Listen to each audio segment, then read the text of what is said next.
Just over 5 months. 5 months out of pectoralis major repair, and a very active athletic gentleman. You can see this nice lateral border right here. The muscle goes all the way up here. You can feel the tendon right over here.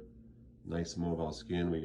I attached the anti-adhesive membrane, and actually go ahead and bring it down like this. Good, and then tighten it up like that. Good. It feels really good. Then we go on this side, and it feels identical. Go ahead and go like this one more time. Let me just see. So there's a nice lateral wall of the normal side. Looks great. And the surgical site. And you are ready to go hard, right? We're ready to start all activities, lifting. Yeah, I've been doing everything I'd like to.